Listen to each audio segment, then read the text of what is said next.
Hello friends, welcome back to civil Adda 247 and this is Rani Gupta. और इस video में environment और इकोलॉजी से संबंधित घटना चक्र के महत्वपूर्ण 30 क्वेश्चन हम देखेंगे। ठीक है, तो इन 30 क्वेश्चन का हम रिवीजन करने वाले हैं और ये इसका पार्ट 4 है। इसके पहले हमने 1 2 3 पार्ट अपलोड कर दिए हैं, तो आप उन्हें भी सीरियल वाइज देख सकते हैं। क्लियर है? अच्छा, ये जो सीरीज स्टार्ट की हमने, तो इसमें हम कोशिश करेंगे घटना चक्र विशेषांक का जितना भी मैटर है एनवायरनमेंट से रिलेटेड, हम उसे सीरियल वाइज कंप्लीट करा दें। क्लियर है? तो चलिए स्टार्ट करते हैं। देखिए, ये जो पहला क्वेश्चन है यहाँ पे, निम्नलिखित में से कौन एक पारिस्थितिक तंत्र के संबंध में सही नहीं है? ठीक है, पारिस्थितिक तंत्र के संबंध में, इकोसिस्टम के संबंध में कौन सा सही नहीं है? तो ऑप्शन डी ए इसका राइट आंसर है। यह एक बंध तंत्र होता है। कल मैंने वीडियो में इसको बताया था। इकोसिस्टम, तो इकोसिस्टम की जो अवधारणा है वो 1935 में आई थी। कब आई थी? 1935 में। अच्छा, कौन लेकर आया था इसकी अवधारणा को, इसके कॉन्सेप्ट को? तो कौन लेकर आए थे? एजी टॉन्सले। ये दो चीज़ें तो आप इनसे याद रखिएगा। और तीसरा, पारिस्थितिक तंत्र किस प्रकार का तंत्र है? तो पारिस्थितिक तंत्र एक ओपन सिस्टम होता है, खुला तंत्र होता है, जिसमें इनपुट और आउटपुट दोनों क्रियाएं नहीं होती। ठीक है, क्लोज सिस्टम क्या होता है? जिसमें इनपुट और आउटपुट क्रियाएं नहीं होती हैं, तो उन्हें हम क्लोज सिस्टम कहते हैं। लेकिन पारिस्थितिक तंत्र क्या है? एक ओपन सिस्टम है जिसमें इनपुट भी होता है और आउटपुट, दोनों क्रियाएं होती हैं इसमें। क्लियर है? तो इस प्रकार से इसका राइट आंसर क्या हो जाएगा? ऑप्शन डी, यह एक बंद तंत्र है, जो कि गलत है, ये खुला तंत्र है। नेक्स्ट देखते हैं, पृथ्वी का सर्वाधिक वृहद पारिस्थितिक तंत्र कौन सा है? पृथ्वी का सर्वाधिक वृहद पारिस्थितिक तंत्र कौन सा है? तो ये इसका राइट आंसर है, ऑप्शन डी, जैव मंडल। ठीक है, जब हम पृथ्वी की बात करते हैं तो ये चतुर्दिक आवरण होता है, मतलब 4 लेयर होती हैं इसमें, जिसमें एक लेयर होती है जैव मंडल, जल मंडल, स्थल मंडल, जैव मंडल, वायुमंडल। ठीक है, तो ये 4 इसकी लेयर होती हैं, जिसमें अगर हम सबसे बड़े पारिस्थितिक तंत्र की बात करें तो कौन सा है? जैव मंडल। क्या होता है जैव मंडल? जैव मंडल पृथ्वी का एक आवरण मंडल होता है, जो कि मिट्टी यानी सॉइल, चट्टानें, जल और वायु, इन चारों से मिलकर बना होता है। ठीक है, तो मिट्टी, चट्टानें, जल और वायु की एक पतली परत मिलकर जैव मंडल बनाती है, जो कि एक पृथ्वी का सबसे बड़ा पारिस्थितिक तंत्र है। इसमें जो लिविंग ऑर्गेनिज्म है ना, उनसे रिलेटेड है ये, जो भी जीव हैं, जीवित जीव हैं, उनसे संबंधित है क्या? जैव मंडल। ठीक है, तो याद रखिएगा कि जैव मंडल एक आधारभूत यानी बेसिक ग्लोबल सिस्टम होता है, जिसमें बायोटिक और अबायोटिक दोनों संगठक होते हैं। तो इस प्रकार से ये क्या है? इसका राइट आंसर जैव मंडल। क्लियर है? याद रखिएगा, सबसे बड़ा पारिस्थितिक तंत्र जैव मंडल। नेक्स्ट, निम्नलिखित में से कौन सा एक परितंत्र इकोसिस्टम शब्द का सर्वोत्कृष्ट वर्णन है? ठीक है, यहाँ पे एक प्रकार से डेफिनेशन पूछ रहे हैं कि सबसे अच्छा इसका जो वर्णन किया है वो कौन से ऑप्शन ने। तो इसका राइट आंसर सी है, देख लेते हैं। ये मेंस का क्वेश्चन, यहाँ आईएएस प्री का क्वेश्चन है, मेंस में भी बन सकता है आपके। तो ऑर्गेनिज्म का समुदाय और साथ ही वह पर्यावरण जिसमें रहते हैं। बिल्कुल, इकोसिस्टम की एक डेफिनेशन हमने एक वीडियो में बताई भी है आपको कि इकोसिस्टम है क्या। इकोसिस्टम जीव विज्ञान की एक ब्रांच होती है। ठीक है, जीव विज्ञान की एक ब्रांच है जिसमें जीव समुदाय, ठीक है, जिसमें जो ऑर्गेनिज्म कम्युनिटी है और जिनसे वो संबंधित होते हैं, जिस वातावरण में वो रहते हैं, तो उनके मध्य एक आपसी संबंध होता है, जिसे हम क्या बोलते हैं? इकोसिस्टम। तो यहाँ पे ऑप्शन सी इसका राइट आंसर है, जो कि सबसे अच्छा इसका वर्णन कर रहा है इकोसिस्टम का, इसलिए राइट आंसर क्या हो जाएगा? Option C. नेक्स्ट देखते हैं, निम्नलिखित में से कौन सा जीव से जैव मंडल तक जैविक संगठन का सही क्रम है? तो इसका राइट आंसर है ऑप्शन सी, जनसंख्या, समुदाय, पारिस्थितिक तंत्र और भूदृश्य। मतलब ये एक प्रकार से पूछ रहे हैं कि जो जैविक संगठन है हमारा, उसमें सबसे अच्छा कौन-सा इसमें सब सही क्रम है? क्या जनसंख्या के बाद पारिस्थितिक तंत्र आता है, फिर समुदाय आता है, या पहले भू-क्षेत्र आता है, फिर समुदाय, या पहले जनसंख्या, समुदाय और ये सब आते हैं, या फिर जनसंख्या के बाद भू-क्षेत्र और फिर समुदाय आता है, ठीक है? तो मैं आपको एक डायग्राम के थ्रू इसको समझा देती हूँ। देखिए, इसने पूछा है आपका सही क्रम उसको लगाना है इकोसिस्टम का। तो देखिए, सबसे पहले हम बात करते हैं, जब एक ही प्रकार की जातियाँ मिलती हैं, तो वो कहलाती हैं जनसंख्या। क्लियर? तो पहला यहाँ पे जनसंख्या राइट होगा। उसके बाद 2 या 2 से अधिक प्रकार की जब जनसंख्याएँ मिलती हैं, मतलब एक ही जाति के अगर जीवधारी मिले तो वो जनसंख्या कहलाती है। यदि अधिक जातियों की जनसंख्या मिली, तो उसे हम समुदाय कहते हैं। ठीक है? कई समुदाय जब मिलते हैं तो एक पारिस्थितिक तंत्र बनता है, मतलब इकोसिस्टम बनता है, कई समुदाय जब मिलते हैं। और एक जो भू क्षेत्र होता है, हमारा जो एरिया होता है, उसमें कई प्रकार के पारिस्थितिक तंत्र पाए जाते हैं। ठीक है? तो इसका राइट आंसर क्या हो जाएगा? ऑप्शन सी, जिसमें पहले जनसंख्या आएगा, जनसंख्या मिलकर के समुदाय बनाएंगे, समुदाय मिलकर के पारिस्थितिक तंत्र बनाएंगे, और कई पारिस्थितिक तंत्र कहाँ पाए जाएंगे? भू क्षेत्र में। क्लियर है? तो इसका राइट आंसर होगा ऑप्शन सी। नेक्स्ट देखते हैं, निम्नलिखित में से कौन सा एक कृत्रिम पारितंत्र है? कृत्रिम पारितंत्र पूछ रहे हैं वो। तो इसका राइट आंसर क्या हो जाएगा? बी, खेत। ठीक है, ध्यान रखिएगा, वन, तालाब, झील, ये सभी क्या होते हैं? प्राकृतिक तंत्र होते हैं। ठीक है, प्राकृतिक। लेकिन मानव निर्मित तंत्र क्या होते हैं? जैसे खेत, बगीचा, तो ये सब क्या हो जाएंगे? मानव निर्मित। तो एक प्रकार से कृत्रिम तंत्र परितंत्र क्या हो गए? जिन्हें मानव द्वारा निर्मित किया जाता है, और प्राकृतिक क्या है? जो कि प्रकृति द्वारा निर्मित होते हैं। तो यहाँ पे राइट आंसर है खेत। खेत क्या है? एक कृत्रिम परितंत्र या फिर मानव द्वारा निर्मित परितंत्र है। नेक्स्ट देखते हैं,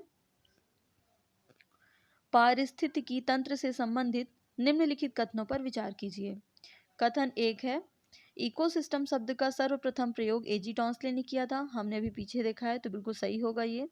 ऑप्शन बी है, जो जीव अपना भोजन स्वयं उत्पादित करते हैं उन्हें ऑटोट्रॉप्स कहते हैं। बिल्कुल राइट है। थर्ड है, प्रकाश संश्लेषण की प्रक्रिया द्वारा उपभोक्ता अपने भोजन का उपभोग करता है। बिल्कुल गलत है। यहाँ पे जो उपभोक्ता है, वो यहाँ पे ऑटोट्रॉफ जो होते हैं वो इसका भोजन का उपयोग करते हैं, ना कि इसमें कंज्यूमर। ठीक है, तो ध्यान रखिएगा, ये गलत है।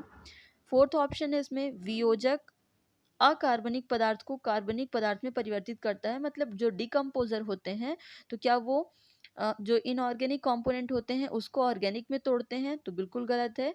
डिकम्पोजर क्या काम करते हैं? ऑर्गेनिक को इनऑर्गेनिक में तोड़ते हैं, मतलब कार्बनिक पदार्थों को अकार्बनिक में तोड़ते हैं। लेकिन यहाँ क्या है? अकार्बनिक पदार्थ को कार्बनिक में परिवर्तित करना। इसलिए ये भी क्या हो जाएगा? यहाँ पे गलत हो जाएगा। तो इसका आप देख लेते हैं कौन से कथन इसमें सही होंगे। अभी आपने पहला और दूसरा देखा, तो इसका राइट आंसर क्या हो जाएगा? 1 और 2। पारिस्थितिक तंत्र, उसका शब्द का सर्वप्रथम प्रयोग एजी टॉन्सले ने किया था। इसकी अवधारणा कब आई थी? 1935 में।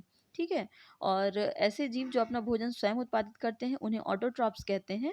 बिल्कुल राइट है। लेकिन प्रकाश संश्लेषण में क्या होता है? कंपोजर नहीं होते, बल्कि ये ऑटोट्रॉप्स होते हैं जो भोजन का क्या करते हैं? उपभोग करते हैं। नेक्स्ट देखते हैं, निम्नलिखित में से कौन कृत्रिम पारिस्थितिक तंत्र है? देखिए, अभी वहां पे हमने पढ़ा था कि कृत्रिम पारिस्थितिक तंत्र क्या होते हैं? जो मानव द्वारा निर्मित होते हैं। तो इसका राइट आंसर इसमें हो जाएगा धान का खेत। और इसमें जो वन है, झील है, घास का मैदान है, ये सब क्या है? प्राकृतिक पारिस्थितिक तंत्र हैं। नेक्स्ट देखते हैं, निम्नलिखित में से कौन सा एक पारिस्थितिक तंत्र पृथ्वी के सर्वाधिक क्षेत्र पर फैला हुआ है? पृथ्वी के सर्वाधिक क्षेत्र पर कौन सा पारिस्थितिक तंत्र फैला हुआ है? तो यहाँ पे क्वेश्चन इंपॉर्टेंट है ये। इसका राइट आंसर हो जाएगा सामुद्रिक पारिस्थितिक तंत्र। ये ऑप्शन देखकर ही आप टिक कर सकते हैं इसको, क्योंकि जो हमारी पृथ्वी है उसका लगभग 71% भाग क्या है? जलीय है, जलीय पारिस्थितिक तंत्र से विस्तारित होता है। तो यहाँ पर एक प्रकार से जब 71% हो जाएगा, तो विश्व का सबसे ज़्यादा परसेंट वाला भाग कौन सा हो जाएगा? सामुद्रिक, यानी कि जलीय पारिस्थितिक तंत्र। क्लियर है? नेक्स्ट क्वेश्चन देखते हैं, निम्नलिखित में से कौन एक विश्व का विशालतम पारिस्थितिक तंत्र है। सेम क्वेश्चन रिपीट हुआ है यहाँ पे। यहाँ पे क्या था कि विस्तारित पारिस्थितिक तंत्र कौन सा है, ठीक है, सबसे बड़ा जो पारिस्थितिक तंत्र है वो कौन सा है, और यहाँ पे क्या है, सबसे विशालतम पारिस्थितिक तंत्र कौन सा है, तो ये क्या है, समुद्र। नेक्स्ट देखते हैं, सबसे अधिक स्थिर पारिस्थितिक तंत्र कौन सा है। स्थिर की बात कर रहा है तो ये है सागरीय यानी कि महासागरीय। ये इंपॉर्टेंट क्वेश्चन है, कई एग्जाम में देख चुके हैं हम इसे, वनडे एग्जाम में भी। तो सबसे अधिक जो स्थिर पारिस्थितिक तंत्र है वो है ऑप्शन ए सागरीय यानी महासागर पारिस्थितिक पारिस्थितिक तंत्र। देखिए, जो सागरीय पारिस्थितिकी तंत्र है वो अपनी रासायनिक संरचना के कारण स्थिर रहता है, ठीक है, उसमें जो ऐसे केमिकल होते हैं उसके कारण वो स्थिर रहता है। यहाँ पे इसका जो जल होता है सैलाइन होने के साथ साथ इसमें जो डिजॉल्व ऑक्सीजन होती है, ठीक है, तो प्रकाश और तापमान के स्थिर रहने के कारण ये क्या होता है, स्थिर होता है। तो सबसे इसका राइट आंसर क्या हो जाएगा, ऑप्शन ए सागरीय पारिस्थितिक तंत्र। नेक्स्ट क्वेश्चन देखते हैं, सबसे अधिक स्थिर, रिपीट हो गया ये। नेक्स्ट, निम्नलिखित में से कौन एक पारिस्थितिक संतुलन बनाए रखने में मदद नहीं करता, मदद नहीं करता। ऑप्शन ए वनों को काटना, वनारोपण, वर्षा जल प्रबंधन, जैव मंडल भंडारण। तो जब वनों को काटेंगे तो क्या हमारा इकोसिस्टम संतुलित बना रहेगा, बिल्कुल नहीं बना रहेगा। तो आगे के ऑप्शन तो कोई वो नहीं है इसमें, रखने में मदद नहीं करता, तो option A is right answer. Next देखते हैं, भारत में पारिस्थितिक असंतुलन का निम्नलिखित में से कौन सा एक प्रमुख कारण है। सेम क्वेश्चन है, बस शब्द इसके अलग हो गए हैं। इकोसिस्टम जब बैलेंस नहीं रहता है, बिगड़ जाता है, तो क्या इसके लिए जिम्मेदार है, तो वन का उन्मूलन अर्थात वनों को काटना। तो इसका राइट आंसर क्या हो जाएगा, वन उन्मूलन। राजस्थान एडमिनिस्ट्रेटिव सर्विस में क्वेश्चन आया था। नेक्स्ट देखते हैं, निम्नलिखित में से किस कार्य से पारिस्थितिक संतुलन बिगड़ता है। लकड़ी काटने से, सामाजिक वानिकी से, वन महोत्सव से, या वनारोपण। तो इसका राइट आंसर हो जाएगा ऑप्शन ए लकड़ी काटना। इसके पहले भी जो दो क्वेश्चन थे वो लगभग सेम थे। यदि हम वनों को काटेंगे तो पारिस्थितिकी क्या हो जाएगी, बिगड़ जाएगी, असंतुलित हो जाएगी। नेक्स्ट देखते हैं, निम्नलिखित में से किसका पारिस्थितिकी संतुलन से संबंध नहीं है। जल प्रबंधन, वन रोपण, वन्य जीव सुरक्षा, या औद्योगिक प्रबंधन। तो ये पता है आपको कि जल प्रबंधन जल से संबंधित है पारिस्थितिकी, ठीक है। वन रोपण ये भी कहीं ना कहीं सकारात्मक रूप से पारिस्थितिकी को प्रभावित करती है। वन्य जीव सुरक्षा ये भी सकारात्मक पहलू है, किंतु औद्योगिक प्रबंधन जो मैनेजमेंट होता है उद्योगों का वो इससे संबंधित नहीं है पारिस्थितिक से, ठीक है। हालांकि इनडायरेक्टली रूप से ये भी कहीं ना कहीं इससे रिलेट करता है, लेकिन ऑप्शन ये जो तीन ऑप्शन है वो एग्जैक्ट सकारात्मक पहलू को दर्शाते हैं। तो पारिस्थितिकी संतुलन से संबंधित नहीं है, ऑप्शन सी औद्योगिक प्रबंधन। नेक्स्ट क्वेश्चन, किसी निश्चित क्षेत्र में प्राणियों की संख्या की सीमा जिसे पर्यावरण समर्थन करता है कर सकता है वो क्या कहलाती है। किसी निश्चित क्षेत्र में, देखिए यहाँ से एक परिभाषा भी आपको मिल रही है। इसका राइट आंसर है वहन क्षमता, बी ऑप्शन, ठीक है। इसको हम कैरिंग कैपेसिटी कहते हैं, जनसंख्या वहन क्षमता भी कहते हैं। यहाँ पे हम इसे बोल सकते हैं कि कैरिंग कैपेसिटी या फिर जनसंख्या वहन क्षमता, ठीक है। क्या होती है जनसंख्या वहन क्षमता, तो किसी निश्चित क्षेत्र में या भौगोलिक क्षेत्र का कोई परितंत्र है तो किसी जीवधारी प्रजाति की अधिकतम जनसंख्या के रूप में उसे परिभाषित किया जाता है कि कोई भी एक एरिया है वहाँ पे प्राणियों की जनसंख्या कितनी अधिकतम हो सकती है, उसे हम पर्यावरण और उसे पर्यावरण क्या करता है, बिल्कुल समर्थन करता है, तो उसे हम क्या बोलते हैं, कैरिंग कैपेसिटी। क्लियर है।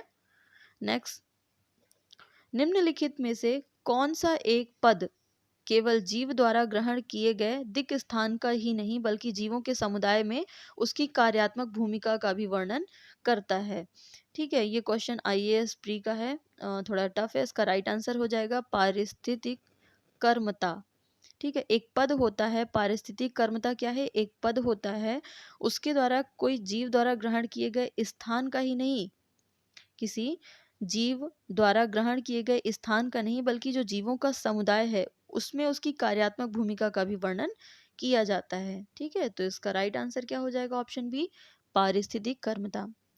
नेक्स्ट देखते हैं, एक घास स्थलीय पारिस्थितिक तंत्र के खाद्य श्रृंखला में विभिन्न घटकों का सही क्रम क्या है। ऑप्शन इसमें चार दिए हुए हैं, इसका राइट आंसर है घास, टिड्डा, मेढक और सर्प। देखिए पहले जो पारिस्थितिक तंत्र है वो जो एक सीरीज होती है खाद्य श्रृंखला की, उसमें सबसे पहले क्या आते हैं, प्रोड्यूसर आते हैं, क्या आते हैं, उत्पादक। फिर आते हैं प्राइमरी कंज्यूमर अर्थात प्राथमिक उपभोक्ता। उसके बाद सेकेंडरी कंज्यूमर अर्थात द्वितीयक उपभोक्ता। और फिर आते हैं टर्सरी कंज्यूमर अर्थात तृतीयक उपभोक्ता। तो यहाँ पे सबसे पहले जो प्रोड्यूसर होते हैं यानी उत्पादक होते हैं वो क्या है, घास है। यहाँ पे जो ग्रीनरी होती है वो क्या है, उत्पादक होती है। फिर इसे जो खाते हैं उसे हम प्राइमरी कंज्यूमर कहते हैं। तो घास को कौन खाता है, टिड्डे खाते हैं, तो टिड्डा हो जाएंगे प्राइमरी कंज्यूमर। टिड्डों को मेढक खाते हैं तो मेढक हो जाएंगे सेकेंडरी कंज्यूमर। और लास्ट में स्नैक सर्प हैं, तो सर्प खाते हैं मेढक को, तो ये क्या हो जाएंगे, टर्सरी कंज्यूमर। इसे हम तृतीयक उपभोक्ता कहते हैं। ठीक है, तो याद रखिएगा इसका राइट आंसर क्या हो जाएगा, ऑप्शन ए, घास, टिड्डा, मेढक और सर्प।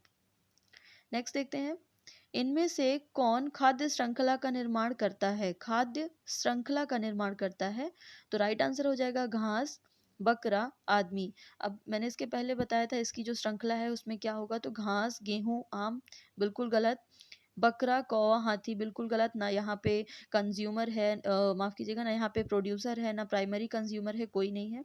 घास, मछली, बकरा, तो इसमें है तो प्रोड्यूसर भी है और कंज्यूमर भी है, लेकिन इसका सीरियल सही नहीं है, इसलिए घास, बकरा और आदमी। तो इसका राइट आंसर क्या हो जाएगा, कौन खाद्य श्रृंखला का निर्माण करता है, तो राइट आंसर बी है, घास, बकरा और आदमी। नेक्स्ट क्वेश्चन देखते हैं, निम्नलिखित में से कौन आहार श्रृंखला का निर्माण करते हैं, आहार श्रृंखला का। तो वही सेम क्वेश्चन है, घास, बकरी और मानव, सीजीपीएससी का क्वेश्चन है। नेक्स्ट देखते हैं, निम्नलिखित में से पारिस्थितिक तंत्र का कौन सा एक जीवीय संघटक नहीं है। तो इसका राइट आंसर हो जाएगा ऑप्शन ए, वायु। यहाँ पे जो इकोसिस्टम है मैंने उस दिन बताया था यहाँ पे कि 3 इसके संघटक होते हैं। एक होता है इसका जीवीय संघटक, दूसरा होता है अबायोटिक यानी कि नॉन बायोटिक अजीवीय संघटक, और तीसरा होता है ऊर्जा संघटक। ठीक है, तो जो बायोटिक होता है, जीवीय संघटक होता है, वो ऐसी जीवित वस्तुएं होती हैं जो एक पारिस्थितिकी तंत्र का निर्माण करती हैं। लेकिन जो वायु, जल, हवा, ये सब क्या है, अजीवीय है, अजीवीय संघटक है। तो इसमें वायु क्या हो जाएगा, अजीवीय संघटक। तो इसका राइट आंसर ऑप्शन ए। एक पारिस्थितिक तंत्र में निम्नलिखित में से कौन प्राथमिक उपभोक्ता है, प्राथमिक उपभोक्ता की बात कर रहे हैं। नीचे दिए गए कूट से सही उत्तर चुनिए। ऑप्शन है चींटी, हिरण, लोमड़ी, बाघ। और इसमें कूट दिए हैं 1 और 2 मतलब चींटी और हिरण, 2 और 3 मतलब हिरण और लोमड़ी, 1, 2, 3 मतलब चींटी, हिरण और लोमड़ी, और ऑप्शन डी 2, 3 और 4 मतलब हिरण, लोमड़ी और बाघ। ठीक है, तो इसका राइट आंसर क्या हो जाएगा, ऑप्शन ए, 1 और 2। ठीक है, 1 और 2, चींटी भी और हिरण दोनों ही क्या है, यहाँ पे प्राइमरी कंज्यूमर है। जब हम बात करते हैं इकोसिस्टम की, तो यहाँ पे मैंने बताया था आपको कि प्रोड्यूसर होगा, फिर प्राइमरी कंज्यूमर होगा, then secondary consumer, and last इसका टर्सरी कंज्यूमर होगा। तो इसमें ये प्राइमरी कंज्यूमर की बात कर रहे हैं, प्राथमिक उपभोक्ता की। तो जो प्राथमिक उपभोक्ता होते हैं वो मुख्यतः शाकाहारी प्राणी होते हैं। ठीक है, जो शाक का प्रयोग करते हैं, जो कि प्रोड्यूसर घास वगैरह ग्रीनरी का प्रयोग करते हैं। तो इन विकल्पों में से हिरण और चींटी दोनों ही क्या है, शाकाहारी हैं, इसलिए इसमें क्या हो जाएगा। हालांकि जो चींटी है वो एक डिकम्पोजर और डिकम्पोजर भी है। ठीक है, लेकिन यहाँ पे जो मेनली प्राइमरी कंज्यूमर पूछा है, तो चींटी भी क्या है, एक प्रकार से प्राइमरी कंज्यूमर है। और ये जो पौधों को खाती है, पौधों को जब खाते हैं ये, तो यहाँ पे सेलुलोज से ये ऊर्जा प्राप्त करते हैं, कौन, चींटियाँ। ठीक है, तो इसका राइट आंसर क्या हो जाएगा, ऑप्शन ए, 1 और 2 अर्थात चींटी और हिरण दोनों ही क्या है, इसके प्राथमिक उपभोक्ता हैं। नेक्स्ट, खाद्य श्रृंखला फूड चैन में मानव है, खाद्य श्रृंखला यानी कि फूड चैन, इसमें मानव क्या है। तो ऑप्शन डी इसका राइट आंसर है, मनुष्य इसका प्राथमिक और द्वितीयक दोनों प्रकार का उपभोक्ता है। तो ध्यान रखिएगा, जो प्रोड्यूसर है जैसे साग सब्जियां हैं, इनका जो सेवन करते हैं वो प्राइमरी कंज्यूमर कहलाते हैं। तो इस प्रकार से जो मनुष्य है वो एक प्रकार से प्राइमरी कंज्यूमर भी है, और इन प्राइमरी कंज्यूमर का जो उपभोग करते हैं वो सेकेंडरी कहलाते हैं। तो मनुष्य मांस मतलब जो प्राइमरी कंज्यूमर है उसका भी उपभोग करता है, मांसभक्षी भी होता है। तो इस प्रकार से ये क्या है, द्वितीयक उपभोक्ता भी है। तो इसका राइट आंसर क्या हो जाएगा, ऑप्शन डी, मनुष्य एक प्राइमरी और सेकेंडरी दोनों प्रकार का कंज्यूमर है। नेक्स्ट, समुद्री वातावरण में मुख्य प्राथमिक उत्पाद होते हैं, मतलब सेम इसमें प्राथमिक उत्पाद बात कर रहा है, क्या होते हैं उत्पादक, फाइटोप्लैंक्टॉन्स, समुद्री अपतृण, समुद्री आवृतबीजी या जलीय ब्रायोफाइट्स। ठीक है, तो इसका राइट आंसर हो जाएगा ऑप्शन ए, फाइटोप्लैंक्टॉन्स।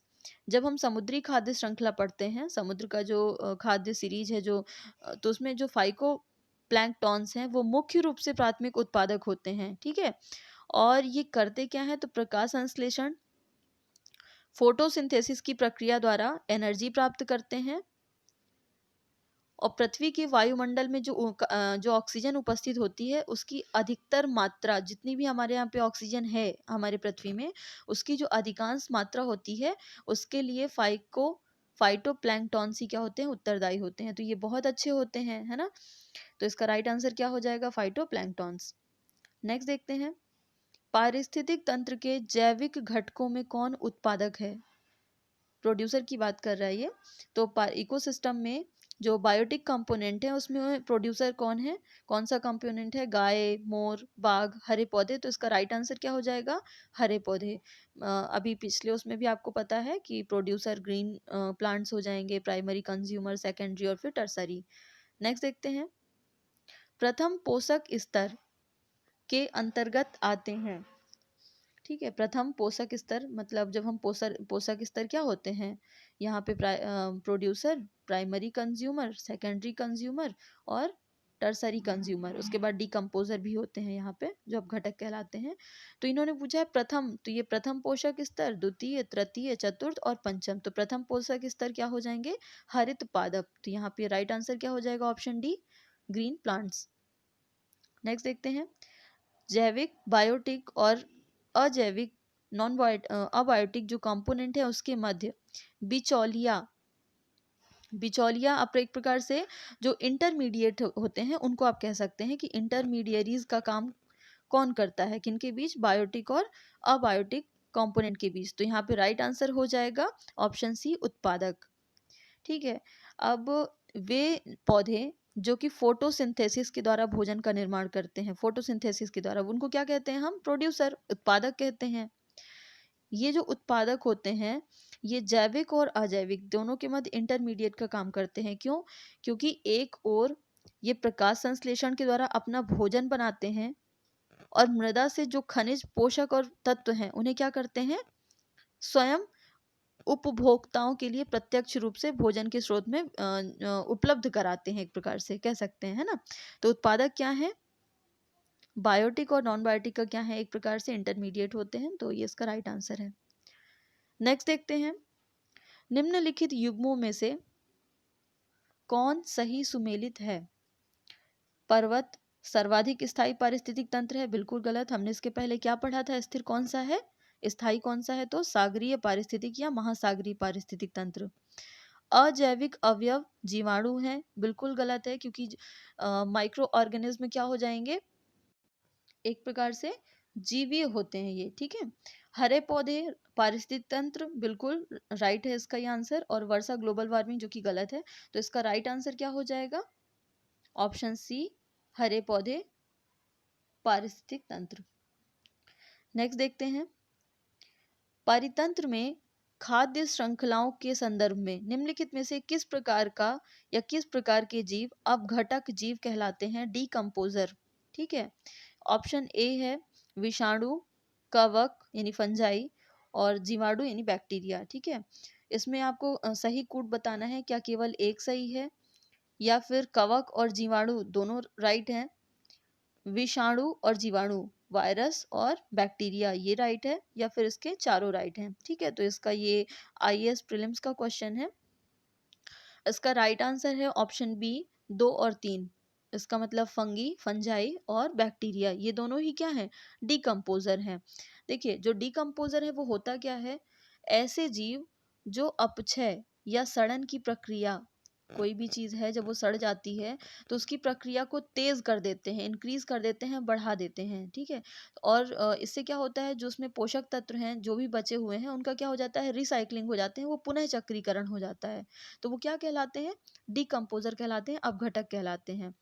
दूसरा, वहीं जो अपघटक होते हैं वो निर्जीव कार्बनिक पदार्थों को अकार्बनिक में तोड़ते हैं। अभी हमने थोड़ी देर पहले बताया था कि जो डिकम्पोज़र होते हैं वो काम क्या करते हैं, जो अकार्बनिक पदार्थ होते जो कार्बनिक तत्व होते हैं, ऑर्गेनिक कंपोनेंट, उसे किस में विभाजित करते हैं, इनऑर्गेनिक कंपोनेंट में विभाजित करते हैं। तो ये सब क्या होते हैं, अपघटक कहलाते हैं।